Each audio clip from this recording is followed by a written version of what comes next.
invitations, midnight calls, and a dog who kept the deadline better than the cousins.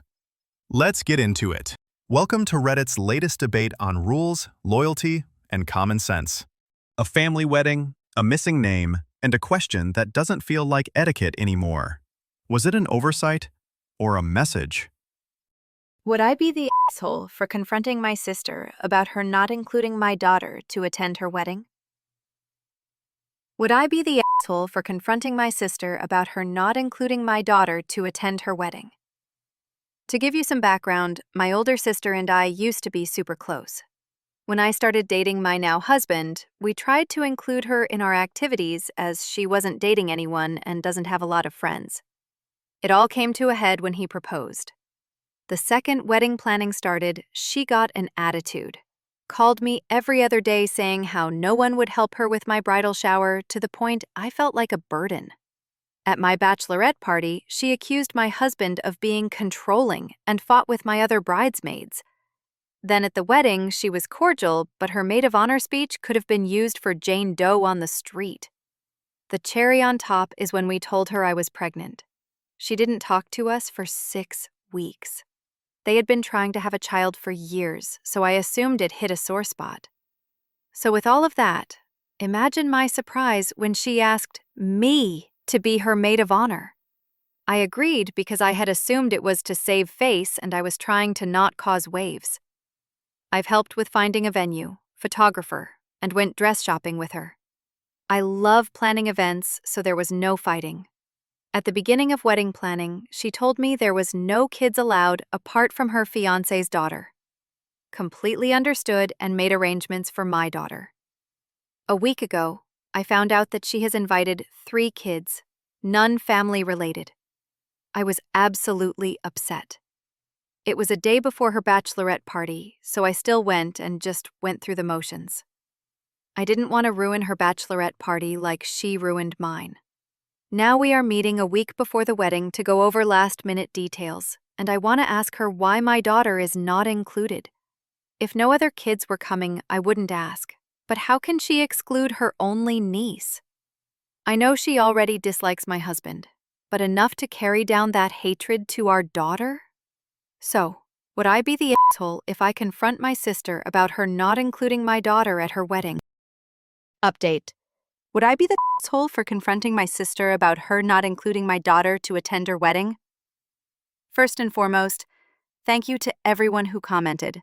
I read them countless times and they truly helped me create my plan of action for the wedding. But I will admit, the devil works hard, but karma works harder, and came in multiple times like a wrecking ball. To answer the main question, my daughter is 2. The other kids were 4, 6, and 10. None were family or a part of the wedding. My husband planned to hold our daughter during the ceremony, walk away if she made a peep, and his parents were promptly picking her up after pictures. That's what we had envisioned anyways.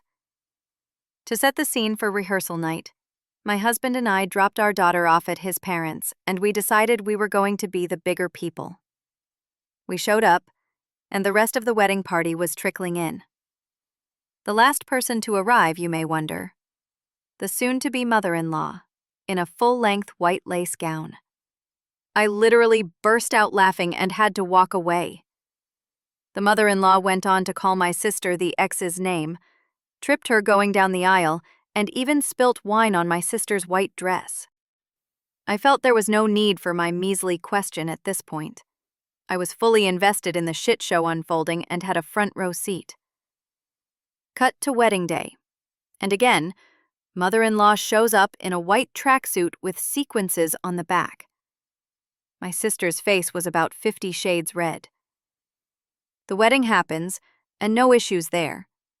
While we were waiting for them to take their solo pictures, I was again asked numerous times where my daughter was. For extended family, I told them she wasn't invited, that we were told no kids allowed. I was not going to lie for my sister, but I also wasn't going to shy away from how awkward it was. Right on cue, one mom was yelling at the 10-year-old for shoving his hand in several cupcakes. When dinner hit, we learned even more kids were invited but hadn't come, including a 2- and 3-year-old. So there went $85 per plate down the toilet for the newlyweds. When my speech came, I planned on giving the speech I never got. It was funny, thoughtful, and everything I hoped mine could have been. She gave me a hug, and I even received multiple compliments from others afterwards. My husband and I danced the night away and enjoyed time with family. When the wedding ended, my husband and I helped load the decor up. I was the only bridesmaid to do so. My sister thanked my husband for coming/helping and hugged him. The look on his face was priceless. It shocked both of us, and we are still dumbfounded as to why she did it. For those who forgot, she hasn't acknowledged his presence in years. After the wedding, we decided we will no longer go to her family events or communicate outside of the group texts. I understand she was nice to my husband, but it doesn't erase or excuse her prior behavior in my eyes. Ironically, she has called me every day since the wedding. What she wants is unknown to me, but it's a chapter in my life I'm closing.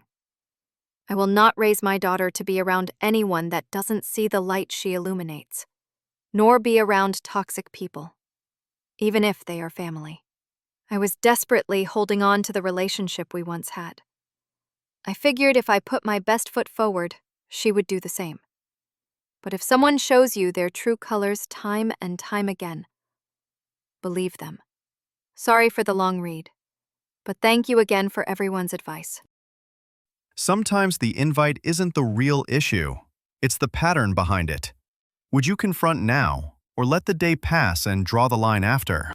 From a family feud to a midnight test of loyalty, this next one asks what showing up really means. Some choices don't come with villains, just timing, exhaustion, and the kind of guilt that hits when it's too late to fix. This one asks, how far does love go when responsibility and empathy collide in the middle of the night? Am I the pole for not visiting my girlfriend in the hospital? I, 32 male, have a girlfriend, 32 female. Let's call her Hannah. Hannah works afternoon and evenings at a convenience store. By the time she gets off, I'm already asleep. I have to go to bed early because I have to get up at 3 a.m. to have my breakfast, shower, make my lunch, all before I start work at 5 a.m. The other night, I'm sleeping, and I get a text from Hannah around 10:30. I thought I locked the deadbolt to the front door again, a common mistake around here. Instead, she tells me she's going to the ER. I immediately start to worry. She tells me she's been feeling torso pains at work for the past hour and needs to see a doctor. Hannah has always been stubborn and never sees a doctor unless it's an emergency. She tells me she's going to keep me posted. Instead of getting up and going to the ER, I instead went back to bed. I get up a few hours later for the bathroom, and Hannah is still not home. She didn't come home till around 2 a.m. The diagnosis was kidney stones. I hug her tight and cuddle with her as soon as she gets into bed with me. But the relief was gone when she called up her parents to tell them she was home and what was going on. Her dad was mad at me. He was asking why I didn't get up and go to the ER to comfort her. Why didn't I offer to drive her home? She tried to defend me, saying I was sleeping and had to get up early for work. Her dad said none of that was an excuse. If I was a good boyfriend, I would have been there to comfort her and take care of her. I did pick up her prescriptions after I came home from work, but he's still mad. Am I the pole? Is being there about timing or about intent? Would you go, call, or wait? What's your rule after midnight? Was he selfish or just human?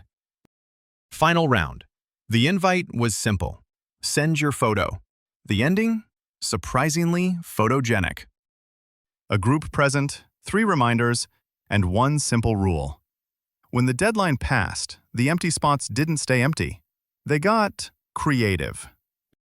Am I the asshole for replacing pictures of my cousins with pictures of my dog? My grandpa's birthday was a couple weeks ago. 6 weeks before his birthday, I texted all of my siblings and cousins, there's 9 of us, and told them to send me a picture of themselves within the next 4 weeks so I could put it on a phone case for our grandpa's birthday. 2 weeks later, I sent the text again, saying I needed a picture of them, and anybody that chooses not to send a picture will be replaced by a picture of my dog. I had 3 cousins tell me to screenshot something from their Instagrams. I didn't respond. I sent a text out the day before I put in the order saying anybody that did not send a picture of themselves in the next 24 hours would be replaced by pictures of my dog. The same 3 cousins never sent pictures. Their spots have my dog in a sombrero, my dog at the pumpkin patch, and my dog in a chicken costume. They came over for my grandpa's birthday and saw him open his new phone case. They saw that their pictures weren't on the case and got mad at me for not picking something off their Instagrams like they told me to. I said that I sent 3 reminders to send me a picture with a clear warning that anybody that did not send a picture would be replaced with a picture of the dog. They knew exactly what would happen. My grandpa finds it hilarious, but their parents are telling my parents that I kept them off the phone case on purpose, and they want me to apologize. Am I the asshole for replacing them with pictures of my dog because they never sent me a picture? Petty or perfectly fair? If you set the rule and warn the consequence, is follow-through the right move or a family feud starter? Drop your verdict and your favorite deadline compliance story.